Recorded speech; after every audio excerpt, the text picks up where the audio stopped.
का पिता है, कौन विष्णु की मां, शंकर का दादा कौन है, हमको दे बता। ये जानने के लिए कृपया सुनिए। जगत गुरु तत्वदर्शी संत रामपाल जी महाराज के अमृत वचन सर्व पवित्र धर्मों के पवित्र शास्त्रों के आधार पर हॉस्पिटल में मिल जाते हैं। और दोनों किस लिए जा रहे हैं? किसी का बेटा बीमार, किसी की बेटी, या किसी की पत्नी, या खुद दुखी, तो वहां भी मिलते हैं। तो क्या कहते हैं? हेलो, क्या हाल है? अब ठीक ठाक, मौज हो रही है? हॉस्पिटल में मौज है, दोनों दुखी। फिर कोर्ट में मिल जाते हैं, कचहरियों में, और वहां भी हैंडशेक करते हैं और सुनाओ क्या हाल है? अब ठीक है, मौज हो रही है। कोर्ट में मौज का के काम सारे घी बधीरे उड़े वहां पर। तो हमने ये मौज कर्ण कर्ण की है हमारे पास, वास्तव में वो सुख है नहीं। आपकी यहाँ पर इस काल के लोक में ऐसी स्थिति है जिसको तुम इस झूठे सुख को सुख है ये मान रहा मनमोद, ये सकल च बिना काल का कुछ मुख में कुछ बोध। आज सर्व संपन्न दिखाई देता है, और कल न जाने उस परिवार के परिवार पर क्या बिजली गिर जा, एक सदस्य मर जा, दो मर जा, परिवार का परिवार नाश हो जा। यहाँ के राजा और महाराजा 1 मिनट में खत्म हो जाते हैं। जैसे पोलैंड देश का एक पूरा कैबिनेट, पूरे मंत्री 95 क्षणों में एक जहाज में बैठे जाते किसी मरे की शोक व्यक्त करने के लिए, और वो एक्सीडेंट हो गया, वो सारे खत्म हो गए। बता, प्रधानमंत्री तो ज्यादा सुखी आप नहीं हो गए, और उसकी या ब्रेन में 1 सेकंड का नहीं भरोसा। तो यहाँ कहते हैं तुमने तो आपकी ऐसी स्थिति है जैसे कोई शराब पी रखी हो, अच्छा नशा हो रहा हो, और दोपहर यानी 12 बजे के आसपास बाहर जून के महीने में हरियाणा, पंजाब, राजस्थान, उत्तर प्रदेश का युवा क्षेत्र हो, और बाहर पड़ा हो किधर धूप में है, उसका पसीना पसीना हो रहा, सारा रेत में खराब हो रहा, मिट्टी लगी पड़ी है, और उसको कोई अरमू में जागा रहे, कोई उसको कहे भाई उठ, ये गलत स्थान पर है, तो दुखी हो रहा, चल तुझे वहां वृक्ष के नीचे बैठा देता हूं। वो कहता छोड़ दे, मौज हो रही है। यह स्थिति अपनी है भी। कबीर परमात्मा कहते हैं तुम इस काल के लोक ने छोड़ के और चलो सतलोक में।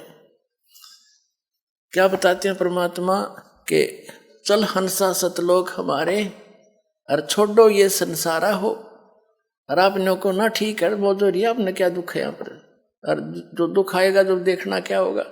तो क्या बताते हैं कि ये संसार समझदा नाही कहंदा श्याम दोपहरे नू। एक तो यहाँ के सारे दुख ने सुख मान रहे हो तुम, और दूसरे ऊंची थलियां खेती वो में भूल रहे निज डेरे नू।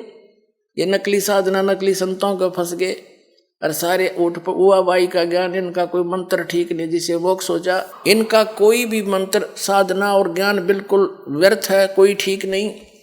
इसके विषय में कहते हैं कि गरीब दास ये वक्त जात है, रोगे इस पैरे नू। ओए होए, ये मानव शरीर एक बार आपके हाथ से छूट गया, और इन गलत साधना करते करते परमात्मा कहते इस वक्त ने, इस समय ने रोया करोगे ऊपर न मुंह करके, जैसे कुत्ता रात ने देखा होगा एक आदि में, जब उसको पिछले दुख कभी चेतना हो जाती है पशु को भी, और याद करके रोता कि मैंने मनुष्य जीवन खो दिया, भक्ति नहीं करी, अकेला बैठा बैठा ऊपर न नुकरा करो। अब उसको याद आवे हैं, बात बिगाड़ दी सारी। तो यहाँ परमात्मा आदरणीय गरीबदास साहब जी कहते हैं कि ये संसार समझदा नाही कहंदा श्याम दोपहरे नू, और गरीबदास ये वक्त जाता है रोगे इस पैरे नू। इस समय ने याद करके रोया करोगे तुम। इसका समाधान बताते हैं साथ के साथ। क्या बताते हैं? मन तू सुख के सागर बस रे भाई, और न ऐसा यस रे। मन तू सुख के सागर बस रे भाई, और न ऐसा यस रे। सर्व सोने की लंका थी वो, रावण से रणधीर। सर्व सोने की लंका थी वो रावण से रणधीरम, एक पलक में राज बिराजी वो जम के पड़े जंजीरम। मन तू सुख के सागर बस रे भाई, और न ऐसा यस रे।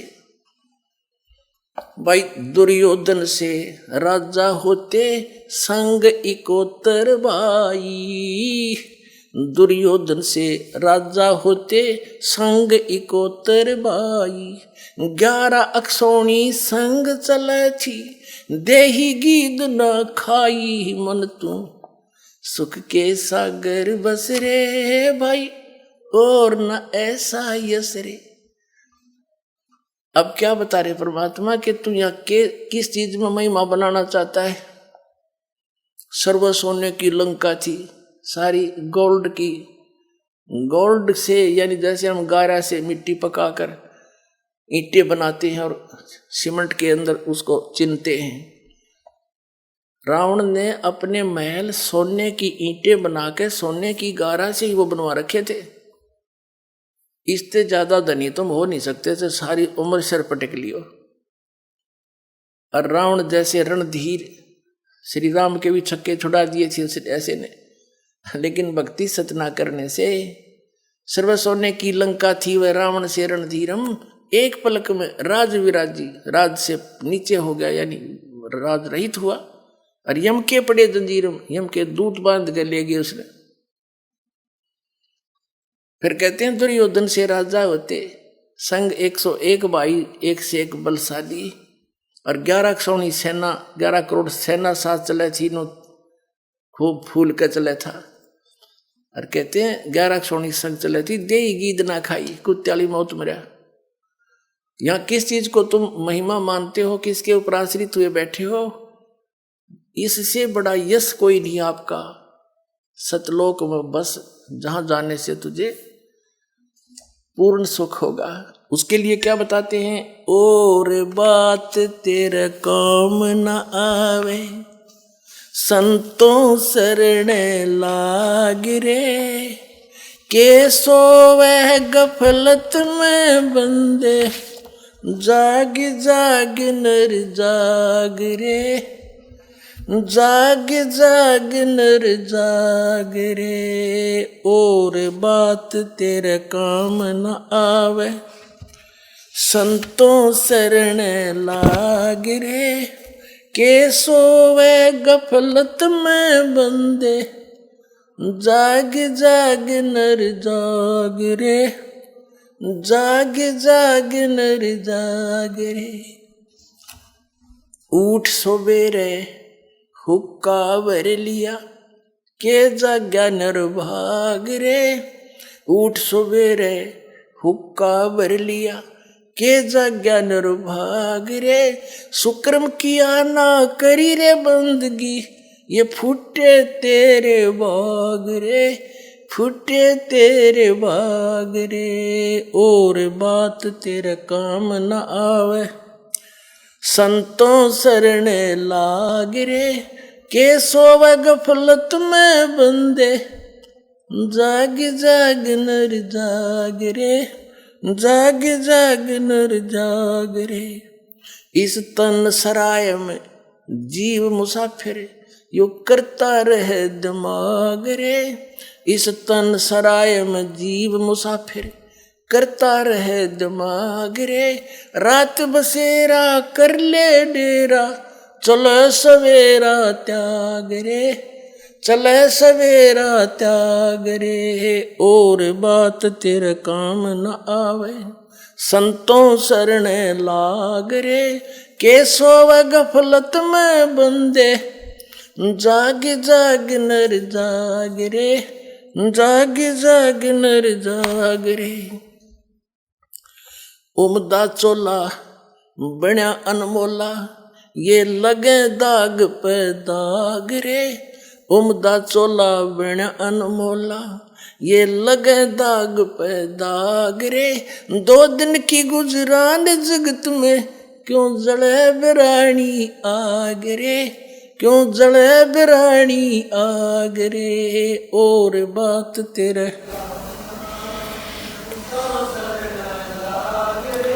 कैसो वह गफलत में बंदे, जाग जाग नर जाग रे, जाग जाग नर जाग रे। कोबद का चढ़ी चडरी चित पे, तू ओया मनुष्य ते नाग रे। कोबद का चढ़ी चडरी चित पे, तू ओया मनुष्य ते नाग रे। सूझे नहीं सजन सुख सागर, ये बिना प्रेम बैराग रे, बिना प्रेम बैराग रे। और बात तेरे संतों शरण लाग रे। कैसो वह गफलत में बंदे, जाग जाग नर जाग रे, जाग जाग नर जाग रे। भाई हर सुमर सो हंस कवावे, ये कमी क्रोधी काग रे।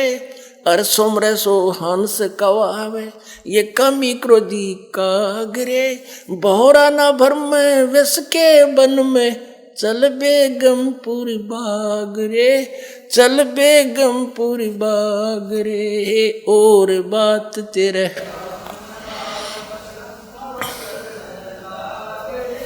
कैसो वह गफलत में बंदे, जाग जाग नर जाग रे, जाग जाग नर जाग रे। भाई शब्द सैन सतगुरु की पहचानी, पाया अटल सुहाग रे। शब्द सैन सतगुरु की पहचानी, पाया अटल सुहाग रे। नितानंद महबूब गुमानी, ये परगटे पूर्ण बाग रे, परगटे पूर्ण बाग रे। और बात तेरे काम न आवे, संतों शरण लाग रे। कैसो वह गफलत में बंदे, जाग जाग नर जाग रे, जाग जाग नर जाग रे। अब क्या बताते हैं कि तू अज्ञान अंधेरे में और मोह ममता की नींद में सोया पड़ा है जीव, जाग ले। और जागेगा कहाँ? संतों की शरण में जाकर ही आपको ज्ञान होगा। और पुण्यात्माओं, पूरे विश्व में संत ये दास है, पूरे विश्व में। जब तक आप इस दास को पहचानोगे नहीं, ज्ञान से परिचित नहीं होगे, हो सकता आपने ये एक ऊट पटांग सी बात लगे जो दास कह रहा है कि इस विश्व में किसी के पास यथार्थ भक्ति मार्ग नहीं है इस दास के अतिरिक्त। लेकिन जब आपको ज्ञान होगा, आपकी आंखों से आंसू नहीं सूखेंगे। ये जीवन है, कैसा नरक भोग रहा प्राणी। अब क्या बताते हैं, वैसे ये शब्द कबीर परमात्मा का है और बाकी ये संत अपनी छाप उस पर ला लेते। कोई बात नहीं, हमने इस ज्ञान को समझना वो क्या कहना चाहते। एक तो आप सोकर उठते हो, जागे, उस नींद से जागे। एक जागना है कि तुम करने क्या आए थे, कर क्या रहे हो इस तत्व ज्ञान की रोशनी में, इससे जागे हो, ये जागना है। और एक वो जागना है, जैसे एक व्यक्ति उठा सुता देखा हमने, क्योंकि गांव में दास का जन्म हुआ, वहाँ से खूब परिचित है। हमारे माता पिता कुल के लोग सबसे पहले उठते ही, हमारे माता पिता चाचे ताऊ, माँ तो नहीं चाचे ताऊ जितने मैन, सबसे पहले उठते। कुरला बेसिक मुश्किल से करा करते, जब चलम उठा रोका भरते और गुरुड़ गुरुड़ गुरुड़ आध घंटे धूम में गेल खसम खसा। अब क्या बताते हैं परमात्मा के, तू जाग गया, उठ दे हुक्का भर लिया, फिर के जाग गया निर्भाग रे, ना कोई सुकर्म करा, ना भगवान को याद किया है, और फुटे तेरे भाग रे। फिर दूसरा जागना ये है कि तन सरा में जीव मुसाफिर करता रहे दिमाग रे, रात बसेरा कर ले डेरा, चले सवेरा त्याग रे। सब अपनी अपनी अटकड़ लगाए, सोचे जा सारा दिन नो करूंगा नो करूंगा सो कर दूंगा, क्योंकि ये तो मुसाफिर है। और ये तन एक धर्मशाला है इसकी, और जब इसका निर्धारित समय खत्म होगा, पूंजी समाप्त होती, कोई ना रहने दे धर्मशाला। एक भक्त बता रहा था कि मेरी मम्मी 5 कन्या थी इसके, और 3 लड़कियों का ब्याह इकट्ठा कर रखा, और बात नौत का आई थी, रोहतक के बस स्टैंड पे खड़ी। दूसरी बस के इंतजार में। अब जिसकी 3 कन्याओं का ब्याह हो, उसकी समस्या कितनी सामने होती है, नो लाऊंगी, फलाना लाऊंगी, उस पर नो करवाना है, ऐसे करना। वह बैठी खड़ी खड़ी सारे विचार कर रही थी। एक दूसरी बस आई, वह बैक वो कर रहा था, उसको ड्राइवर लगा हुआ था बस उस स्टैंड के ऊपर। उसका ध्यान रहा नहीं, वो थोड़ी सी साइड में होकर घनी बैक होगी। वह माई खड़ी थी पिलर के सारे पोल के साथ में, वह बस लगी पाछे थे। उसने पता नहीं क्यों जा रहा ध्यान, वह सामने बस आने लग रही, अड़ लगी छाती में। आध घंटा तड़प का वही मर गई। बता, अटपट करें जावा में सारा दिन, एक पल का भरोसा नहीं। तो परमात्मा कहते हैं इस तन सरा में जीव मुसाफिर, अरे करता रहे दिमाग रे, रात बसेरा कर ले डेरा, तू चले सवेरा त्याग रे। फिर क्या बताते हैं, उमदा चोला बना अनमोला, लगे दाग पे दाग रे, या 2 दिन की गुजरान जगत में क्यों जड़े बिरानी आग रे। हम अपने बच्चों को सुखी करने के लिए ना जाने सारा दिन के झूठ कपट चोरी ठगी मिलावट हेरा फेरी है, और मिलना उनको वही है जो उनके भाग्य में है। हम उनको ऐसा अन्न खिला के उनको विष और दे देते हैं, वह बिरानी आग जले। एक व्यक्ति बता रहा था कि मेरे से बहुत भारी गलतियां हुई और उसका फल भी मुझे तुरंत ही मिल गया। एक लौता पुत्र था और उसको सुखी बनाने के लिए, धनी बनाने के लिए मैंने पता नहीं के उठपटांग काम करे। वो लड़का बीमार हो गया, 2.5-3 लाख रुपये कमाए होंगे मैंने 5-10 वर्ष में, जब बहुत कीमत होती थी पैसे की। और वो लड़का बीमार हो गया। पहले तो इधर उधर दिखाया, झाड़े फूकों वालों को, लोकल डॉक्टरों को। 1 साल 6 महीने तो उसको ऐसे रखा, लाखों रुपये लग गए। फिर बता दिया उसकी दोनों किडनी गुर्दे फेल हो गए। ऑल इंडिया इंस्टीट्यूट दिल्ली में ले गए, कोई रिश्तेदार से गुर्दा प्राप्त किया। लड़का स्वस्थ हो गया, एक गुर्दा लगा दिया। 6 महीने के बाद उसका विवाह रखा हुआ था और विवाह की तैयारी हो रही थी। वो कि बस में बैठा जावा था, दुर्घटना होगी, वही मृत्यु को प्राप्त हो गया। अब जिस पुत्र को हम सुखी बनाना चाहते थे वो लड़का रहा ना, और जिस आग में हम जड़े वो कर्म न्यों के न्यों रह गए। वो कर्म अभी शेष है जिस 2 नंबर से धन कमाया था। परमात्मा कहते हैं कि इस तन सरा में जीव मुसाफिर, कहते उमदा चोला बना अनमोला, लगे दाग पे दाग रे। ये पापों के दाग लगा लिए और 2 दिन की गुजरान जगत में क्यों जले बिरानी आग रे। भगवान पर भरोसा रखेंगे, बच्चे भी सुखी, टाइम पर सब कुछ उपलब्ध कराओगा मालिक। इस समर्थ की शरण माने के बाद, कबीर साहब की शरण माने के बाद, और बुराई सारी छोड़ दे।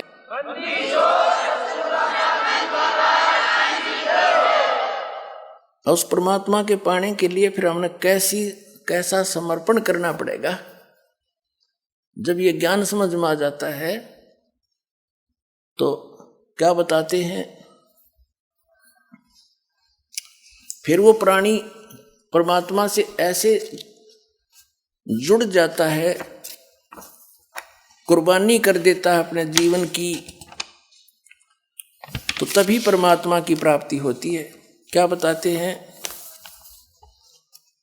लागी का मार्गे और है लगे चोट काल जा करके, लागी का मार्गे और है लगे चोट काल जा करके, लगे चोट काल जा करके, लगे चोट काल जा करके, लागी का मार्गे और है लगे चोट काल जा करके। जब पुण्यात्माओं को ये ज्ञान हो जाता है कि मनुष्य जीवन इसे हमने करना क्या चाहिए था और कर क्या रहे हैं, कहते हैं फिर उसके जो खटक लगती है हृदय में, उसके सारे विचार आव भाव और संसार से वो विरक्त हो जाता है, उसको वैराग्य हो जाता है। अब क्या बताना चाहते हैं कि जैसे ये किसी भगत का बनाया हुआ एक ये शब्द है, इसको सुनाते हैं, थोड़ा निष्कर्ष निकालेंगे। इसमें क्या बताया है कि किन किन महापुरुषों को ये ज्ञान हुआ, उन्होंने घर भी त्याग दिए परमात्मा प्राप्ति के लिए, और हम काम नहीं छोड़ सकते 2 घंटे का ऐसे अनमोल काम के लिए।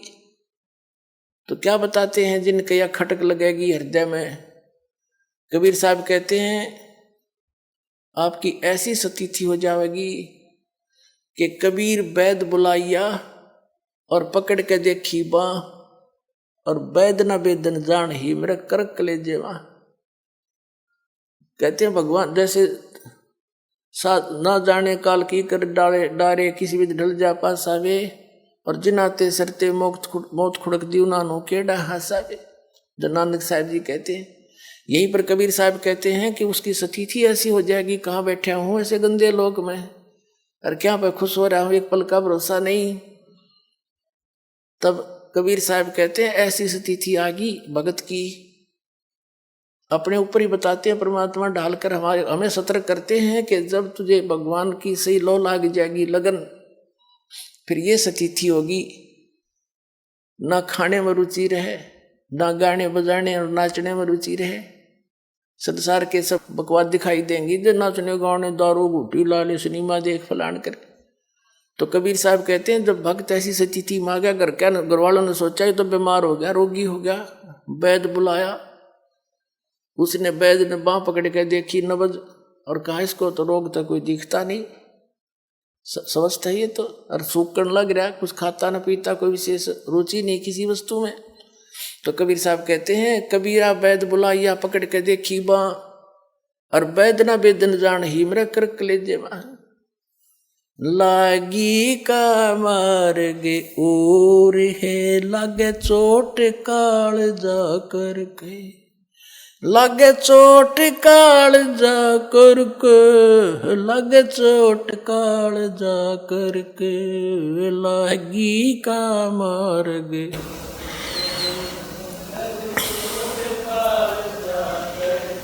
बन बीच भरतरी भूप ने एक मारा ताण निशाना, बन बीच भरतरी भूप ने एक मारा ताण निशाना। कोई घड़ी सदी थी आवन की साधु का हो गया आना, कोई घड़ी सदी थी आवन की साधु का हो गया आना।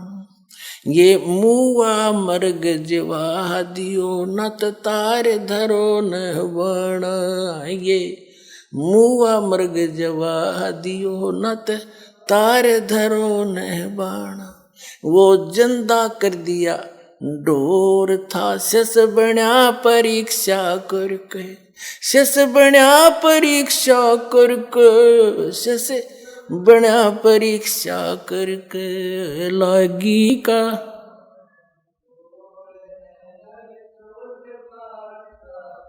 के लागी का मार्ग और है लग,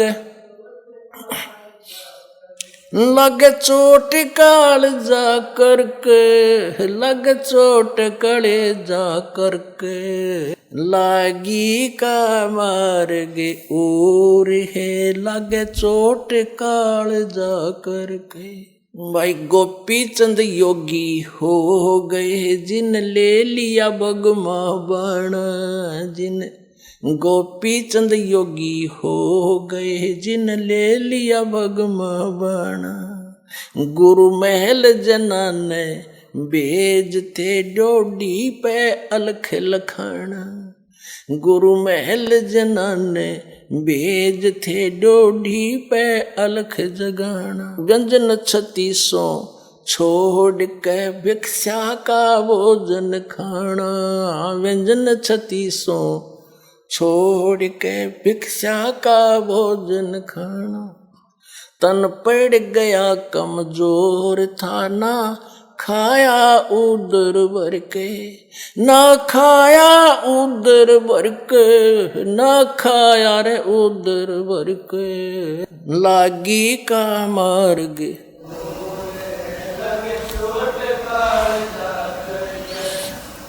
बाजीद कहे उठाओ ऊंट को, लोग कहें ये मुआ। बाजीद कहे उठाओ ऊंट को, लोग कहें ये मुआ। कुछ नक्सक बिगड़ा है नहीं, बाजीदा अचरज हुआ। कुछ नक्सक बिगड़ा है नहीं, बाजीदा अचरज हुआ। रही उठन आड़ी चीज नहीं, गया ओडे सलानी सुआ। रही उठन आड़ी चीज नहीं, गया ओडे सलानी सुआ। कुछ नक्सक बिगड़ा है नहीं, बाजीदा अचरज हुआ। कुछ नक्सक बिगड़ा है नहीं, बाजीदा अचरज हुआ। जिन किया अचंबा गोर था, तजा राज काल से डर के। तजा राज काल से डर के, तजा राज काल से डर के। लागी का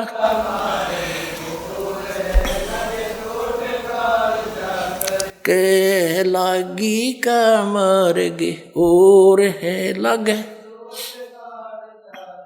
लग चोट काल जा करके, लग चोट काले जा करके। लागी का मार्गे सुल्तानी मगन बैराग में, जिन तज दिया बलख बुखारा। सुल्तानी मगन बैराग में, जिन तज दिया बलख बुखारा। कदे पालकियों में चालते, आज ठालिया गुदड़ बारा।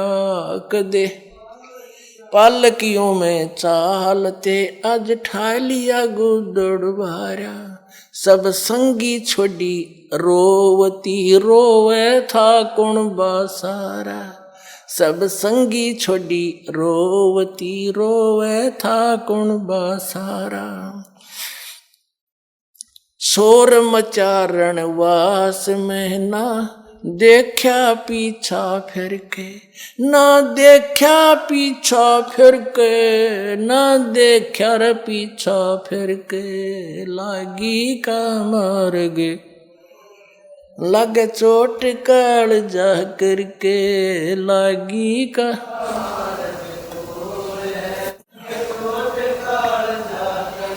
लग चोट काल जा करके, लग चोट काल जा करके। लागी का मार्गे रे लग चोट काल जा। कुएं में शेख फरीद ने किसी मीठी बोली भाषा।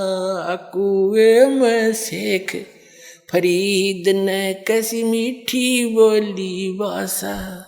तुम चुन चुन कागा खा लियो और मेरे हाडों पर का मासा। तुम चुन चुन कागा खा लियो और मेरे हाडों पर का मासा। मेरे दो नाना छेड़ियो, मन राम मिलन की आशा। मेरे दो नाना छेड़ियो, मोहे राम मिलन की आशा। जिन करी तपस्या गोर थी, वो ओए आसरे अर्के। वो ओए आसरे अर्के, वो ओए आसरे अर्के। लागी का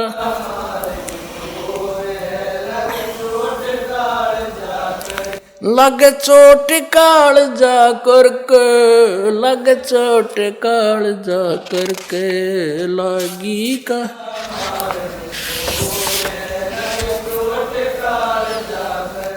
भाई पीपा दरिया में कूद गया, जिन कैसी करी डेठाई। पीपा दरिया में कूद गए रे, जिन कैसी करी डेठाई। वो नरपाड़ा जीत गए, जिन सिर धड़की बाजी लाई। वो नरपाड़ा जीत गए, जिन सिर धड़की बाजी लाई। कै मंगलानंद चेतियो तुम सोच समझ मेरा भाई। कह मंगलानंद चेतियो कुछ सोच समझ मेरा भाई। बिन चेते यु झूठा शोर है, कुछ जाइयो सुकर्म करके, कुछ जाइयो सुकर्म करके, जाइयो रे सुकर्म करके, लागी का मार्ग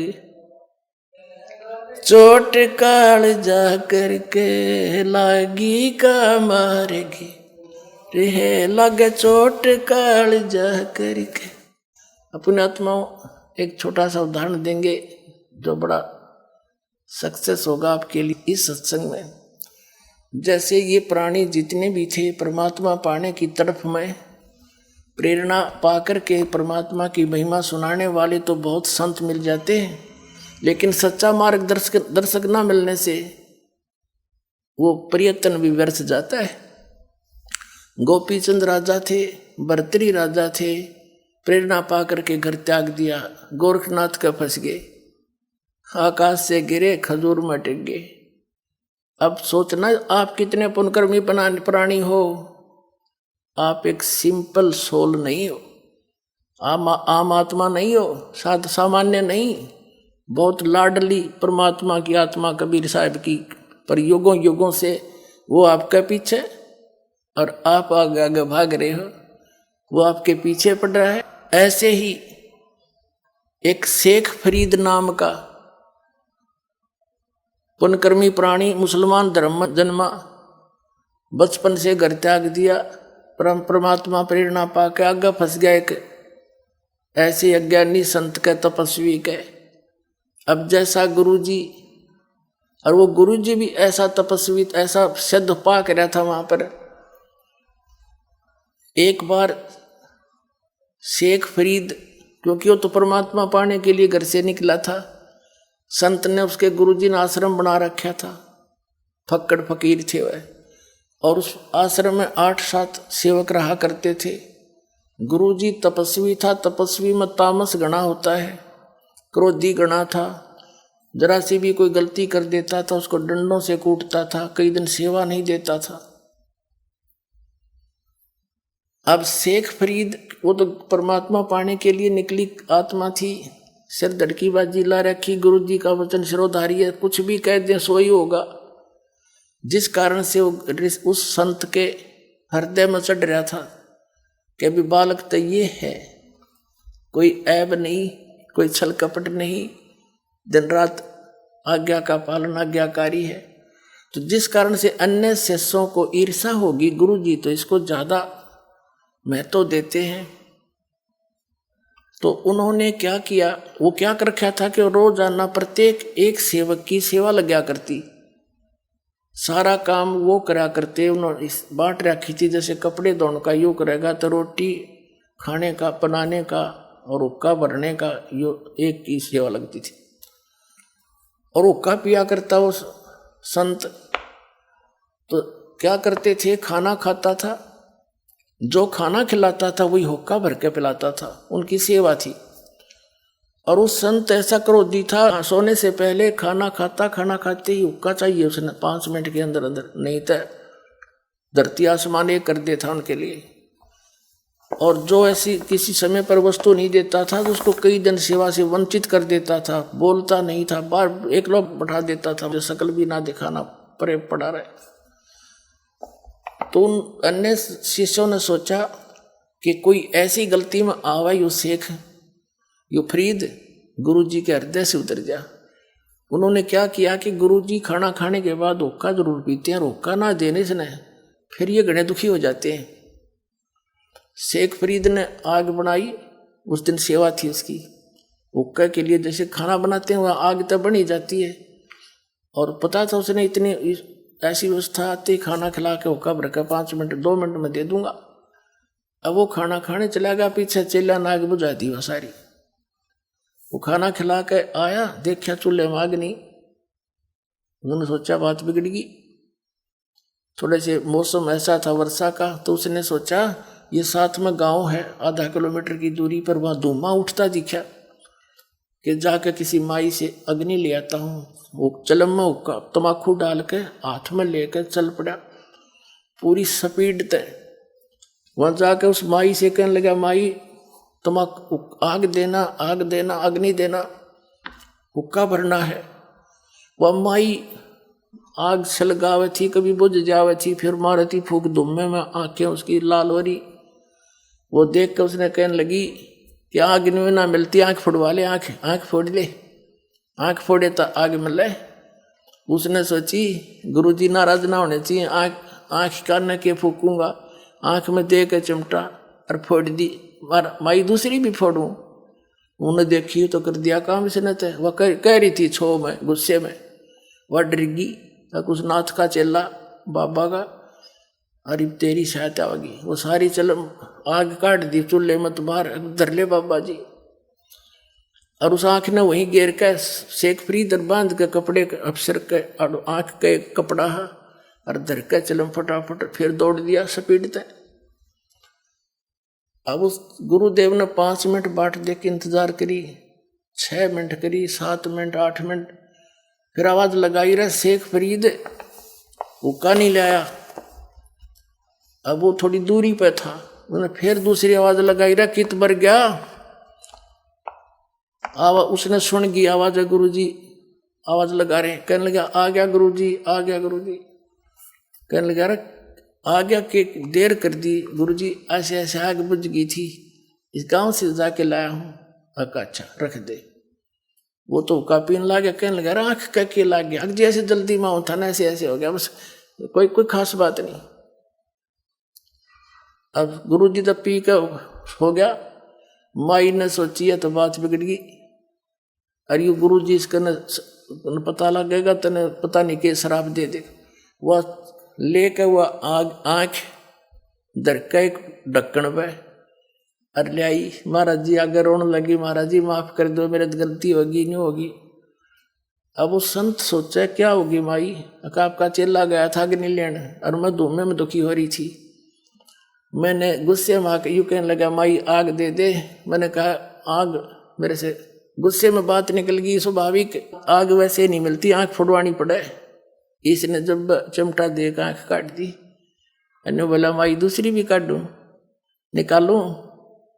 और महाराज जी मेरे पर गलती होगी, माफ कर दो, मैं माफी मांगने आई हूं।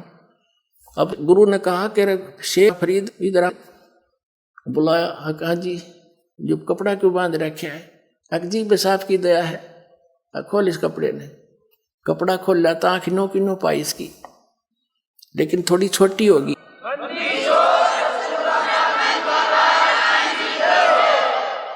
अब वो माई अपने आंखों देख रही, किस बाबा जी में तो बड़ा चमत्कार है भाई, कमाल कर दिया उसने, सारे गांव में बता दी।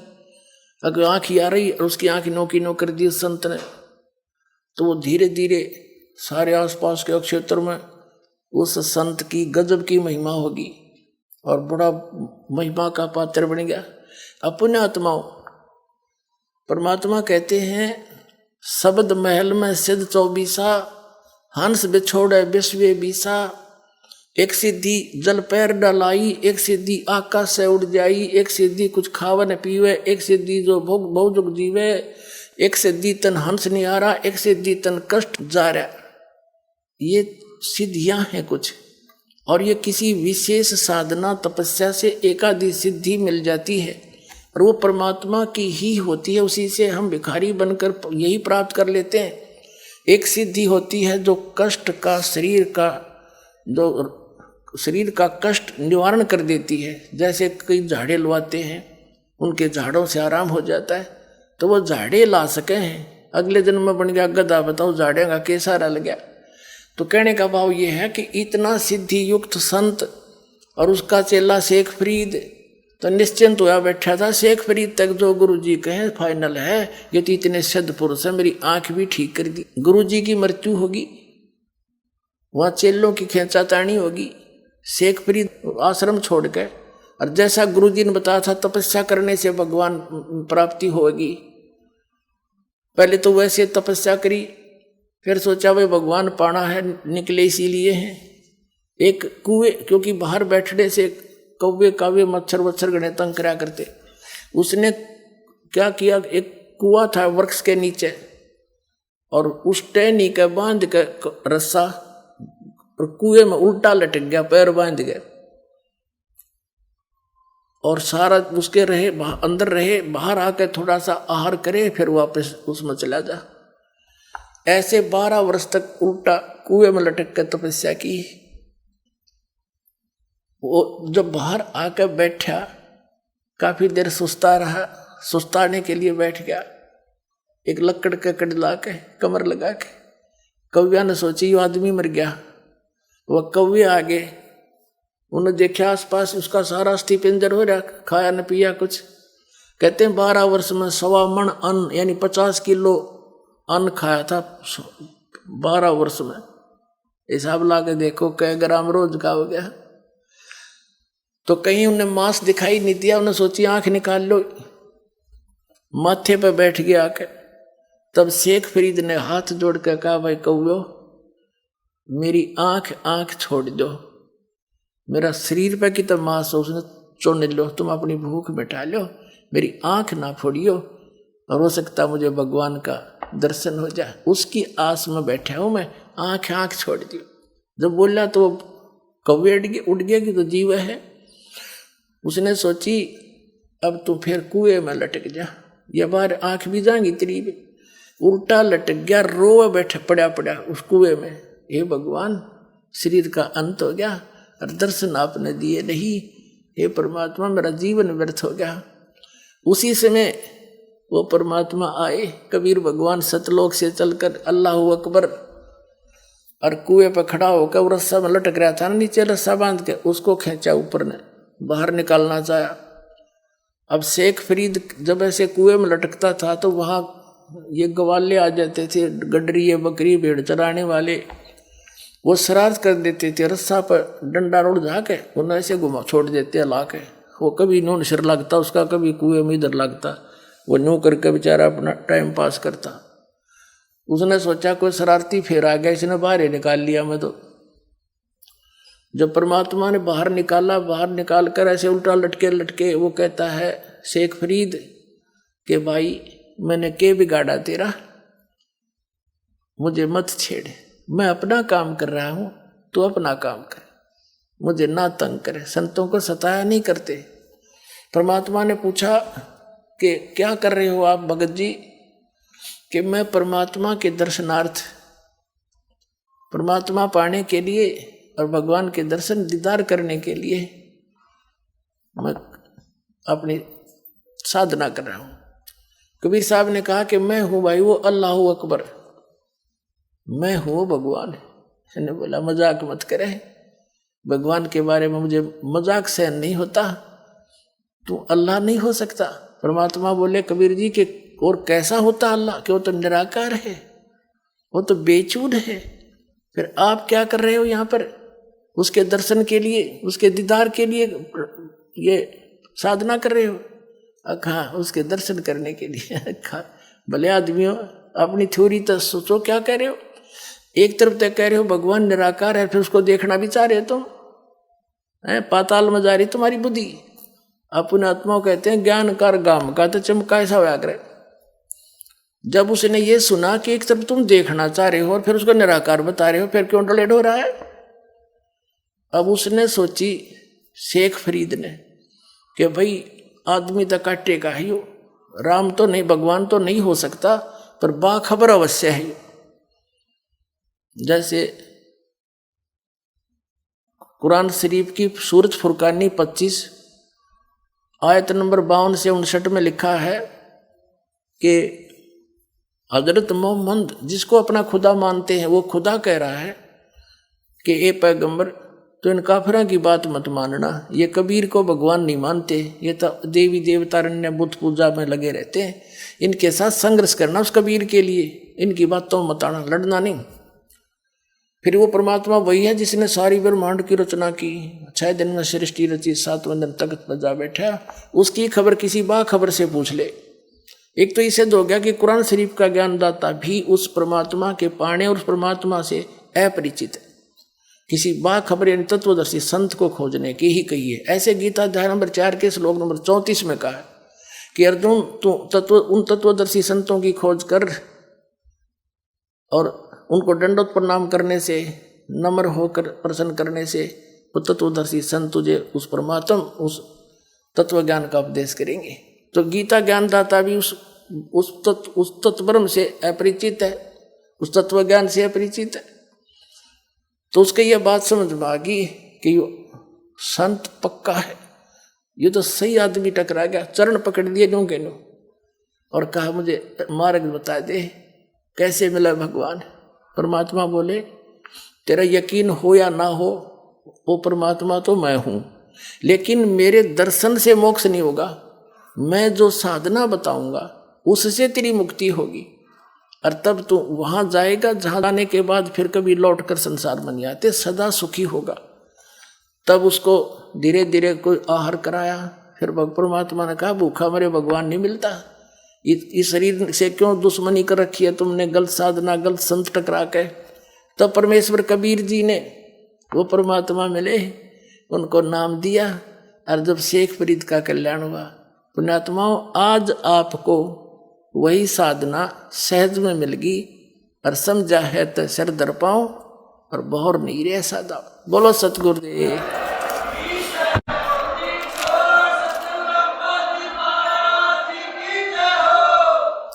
परम पिता परमात्मा पूर्ण ब्रह्म सर्वश्रेष्ठी रचनहार कवि परमेश्वर जी की असीम रजा से आप ये चंद पुण्यात्माएं उनकी महिमा सुनने के लिए उपस्थित हुए। पुण्यात्माओं, आप अभी बच्चे हो इस आध्यात्म मार्ग के, इसलिए आपको ये मालूम नहीं कि आप कितना लाभ प्राप्त कर रहे हो, आपका कितना उपकार हो रहा है। परमात्मा कबीर जी जो काशी में बनारस में दुल्हा रूप में आए थे, दानक रूप में, वो पूर्ण परमात्मा है। और आप सभी आत्माएं इस पृथ्वी पर या अन्य लोकों में, इस काल के लोकों में या अन्य स्थानों, वो सभी परमेश्वर कबीर जी की आत्मा है, उसके बच्चे।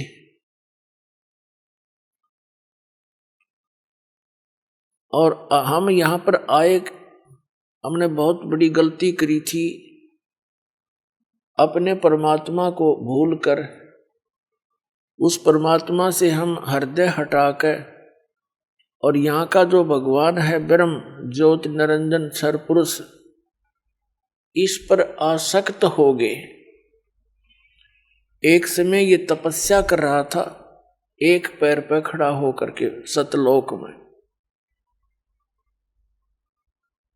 और हम इसकी इस अदा पर कुर्बान हो गए, फिदा हो गए। क्योंकि हमें सारा सुख था वहां पर, हमारे को हमारे पिता ने सर्व सुविधा सब सुख दे रखे थे। जिस परमात्मा ने हमारी सारी सुविधा की व्यवस्था कर रखी थी, उसको छोड़कर हम केवल इसकी इस अदा पर कुर्बान हो गए, इसको चाहने लग गए हृदय से।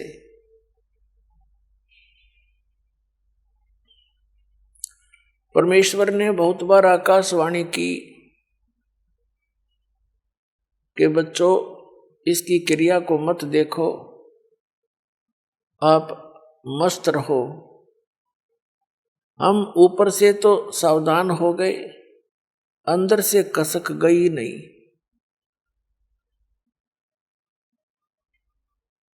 तो जिस कारण से परमात्मा के दिल से उतर गए हम पतिव्रता पद से गिर गए। परमात्मा कहते हैं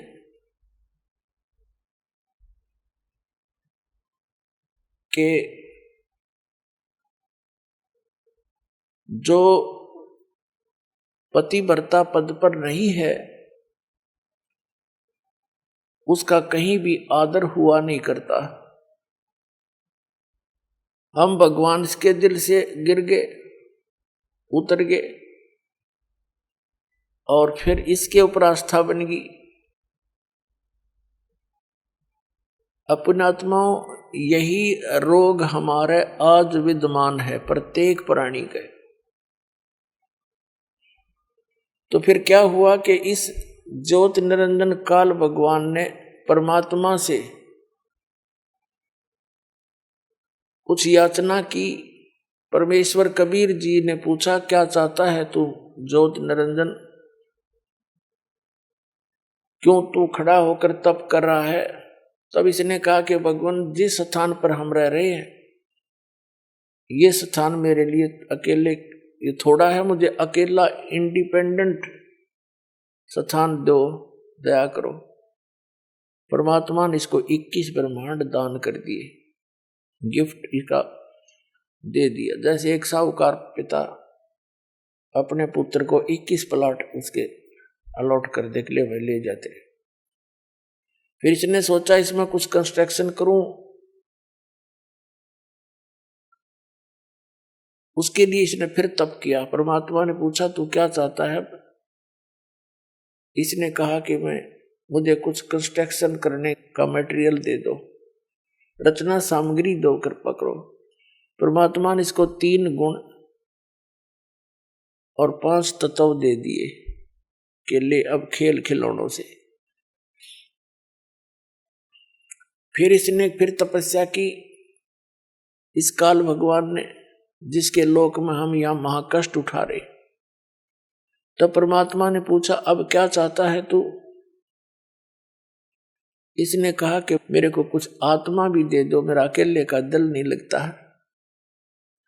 परमेश्वर ने कहा कि ये आत्मा मेरी है, मेरे वचन से, मेरी बॉडी से बाहर आई है, मेरे बच्चे हैं, इनको मैं किसी कीमत पर नहीं दे सकता।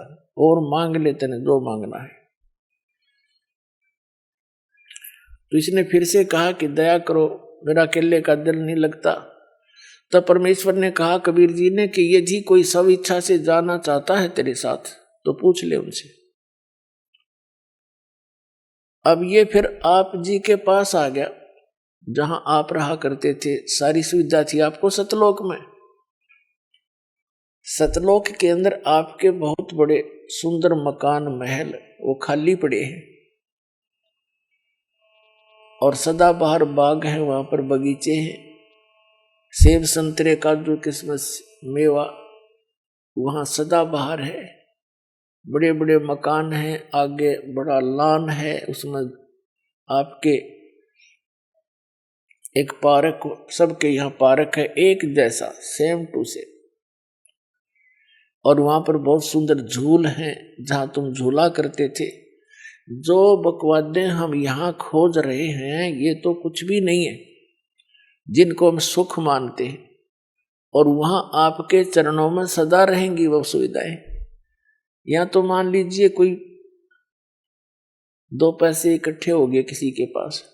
आइए अब हम उन श्रद्धालुओं के अनुभव जानते हैं जो जगत गुरु तत्वदर्शी संत रामपाल जी महाराज जी से दीक्षा प्राप्त कर चुके हैं तथा उनके द्वारा बताए गए भक्ति मार्ग पर चल रहे हैं। नमस्कार जी। नमस्ते। क्या नाम है जी आपका? मेरा नाम मीना सोलंकी है। मीना जी, आप कहाँ से हैं? मैं दिल्ली पालम से हूँ।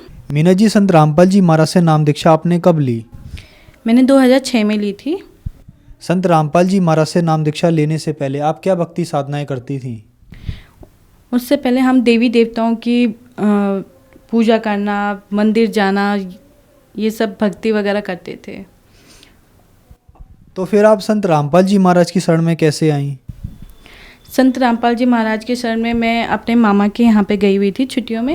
मेरी मौसी जी की तबीयत खराब थी तो मेरे मामा जी को संत रामपाल जी महाराज के शिष्य मिले थे और उन्होंने मेरे मामा को कहा था कि आप इन्हें आश्रम लेके जाइए। जब मेरे मामा हम सब बच्चों को और मेरी मौसी जी को आश्रम लेके गए थे और हमें संत रामपाल जी महाराज से नाम दीक्षा दिलाई थी। उसके बाद मेरी मौसी जी की तबीयत बिल्कुल ठीक हो गई थी। उनको ज़्यादा बिस्तर में रहती थी वो, उनके बुखार था और वो छूट ही नहीं रहा था। उनको काफ़ी जगह पे दिखाया गया था पर उनके आराम नहीं हो रहा था। तो मामा जी को जब बताया गया कि वे आप संत रामपाल जी महाराज के शरण में लेके जाइए, वहाँ पे इनको आराम हो जाएगा, तो फिर मेरे मामा संत रामपाल जी महाराज के शरण में लेके गए थे और उनको वहाँ पे नाम लेते ही और आशीर्वाद लेते ही गुरु जी का, संत रामपाल जी महाराज जी का, और उन्हें आराम हो गया। मौसी जी की तबीयत ठीक हो गई जब हमने देखा, तो हमने भी करोथा आश्रम से संत रामपाल जी महाराज से नाम दीक्षा ली। मीना जी, संत रामपाल जी महाराज से नाम दीक्षा लेने के बाद क्या आपको लाभ भी प्राप्त हुए? जी, हमें बहुत सारे लाभ हुए। मेरी मम्मी को जो भूत प्रेत की जो बाधाएं थी वो ठीक हो गई। उनको काफ़ी सारे बाबाओं से और क्या कहते हैं झाड़ फूक वालों से इलाज कराया था उनके भूत प्रेत की बाधा ठीक नहीं हो रही थी। जब संत रामपाल जी महाराज जी का नाम लिया तो उनकी भूत प्रेत की बाधाएं ठीक हो गई थी। फिर उसके बाद मेरे को भी सिर में परेशानी थी। मैं जब भी कंघी करती थी तो मेरे सिर से खून निकलता था और मेरे सिर में काफ़ी दर्द रहता था, और दर्द रहने की वजह से मैं रात भर सोती नहीं थी। काफ़ी दर्द होता था, रोना आता था, पर क्या कहते हैं फिर भी कुछ नहीं हो पा रहा था। मेरी मम्मी मेरे को हॉस्पिटल लेके गई, हमारे पास में हॉस्पिटल था, उसमें लेके गई, और वहाँ पे जब डॉक्टरों ने देखा तो उन्होंने कहा कि इनको बड़े हॉस्पिटल लेके जाइए, इनका इलाज यहाँ पे नहीं हो पाएगा। फिर हम सफदरजंग गए, वहाँ पे मेरा चेकअप हुआ। चेकअप होने के बाद जब उन्होंने कहा कि भाई इनको ब्रेन ट्यूमर है और इनका ऑपरेशन होगा, इनकी कंडीशन इतनी ख़राब हो चुकी है कि भाई इनका ऑपरेशन होगा, तो हम फिर संत रामपाल जी महाराज के यहाँ पे गए। संत रामपाल जी महाराज जी से अरदास लगाई कि भाई मेरे को ब्रेन ट्यूमर बता दिया गया है और मेरा संडे को ऑपरेशन है, आप कृपा करना। तो परमात्मा जी ने, संत रामपाल जी महाराज ने कहा कि बेटा आपको बस भक्ति करते रहो, आप ठीक हो जाएंगे। तो हमने कहा ठीक है। फिर हम संडे को हॉस्पिटल गए। वहाँ पे जाके जब हम बाहर बैठे हुए थे, जब मेरा नंबर आया तो उन्होंने कहा कि आप बिल्कुल ठीक हैं, और उन्होंने कहा कि आपको दोबारा टेस्ट करेंगे। उन्होंने कहा आपका दोबारा टेस्ट करेंगे, आपके में थोड़ी सी प्रॉब्लम आ रही है। तो हमने दोबारा टेस्ट कराया तो फिर मेरा ब्रेन ट्यूमर बिल्कुल ठीक था और मेरे को कोई परेशानी नहीं थी। तो फिर उन्होंने कहा कि भाई ये ऐसे कैसे हो सकता है, आपके तो ऑपरेशन की डेट दे रखी है, आपके ये ठीक कैसे हो सकता है। तो हमने कहा भाई हमारे परमात्मा की कृपा है, जिसकी वजह से संत रामपाल जी महाराज की कृपा से मेरा ब्रेन ट्यूमर बिल्कुल ठीक हो गया। ये मेरे निशान है और ये मेरा ब्रेन ट्यूमर था, ये जो अब संत रामपाल जी महाराज की दया से बिल्कुल ठीक हो चुका है। दूसरा लाभ भगत जी मुझे ये हुआ कि मैं जब 10th क्लास में थी, मैंने बोर्ड के जो रिज़ल्ट आने वाला था उसमें मेरे को 2 पेपरों में दी थी। तो मैं काफ़ी परेशान थी। तो मम्मी ने कहा कि एक बार जाके तुम इसकी फ़ीस भराओ और जाके अपने एग्ज़ाम की तैयारी कर लो। तो मैंने सोचा मैं ठीक है। मैं स्कूल गई, मैंने वहाँ पे जाके अपने एग्ज़ाम की फ़ीस भरने के लिए मैडम से कहा मैम मेरे मार्कशीट निकाली, मेरे को एग्ज़ाम की फ़ीस भरनी है, एग्ज़ाम देना। मैम ने कहा कि आप तो पास हो। मैंने कहा नहीं मैम, मैं साइबर कैफ़े से निकला के लाइए देखो। तो वो बोली नहीं, आपकी मार्कशीट ये रही और आप बिल्कुल पास हो, और बल्कि आपकी परसेंटेज काफ़ी अच्छी आ रखी है, और क्या कहते हैं आप पास हो। तो ये भी संत रामपाल जी महाराज की कृपा थी कि मैं उनकी कृपा से पास हो गई। संत रामपाल जी महाराज से नाम दीक्षा लेने के बाद आपको बहुत सारे लाभ प्राप्त हुए। तो जो दर्शक आज आपको देख रहे हैं, अगर वो भी किसी न किसी बीमारी से ग्रस्त हैं, तो वो संत रामपाल जी महाराज से कैसे जुड़ सकते हैं? संत रामपाल जी महाराज से जुड़ने के लिए आप चैनल पे सत्संग आता है संत रामपाल जी महाराज का, उसके नीचे पीली पट्टी चलती है जिसपे आपको कॉन्टैक्ट नंबर मिलेंगे, जिसपे आप कॉल करके आप संत रामपाल जी महाराज से नाम दीक्षा प्राप्त कर सकते हैं। धन्यवाद जी। सच्चाई।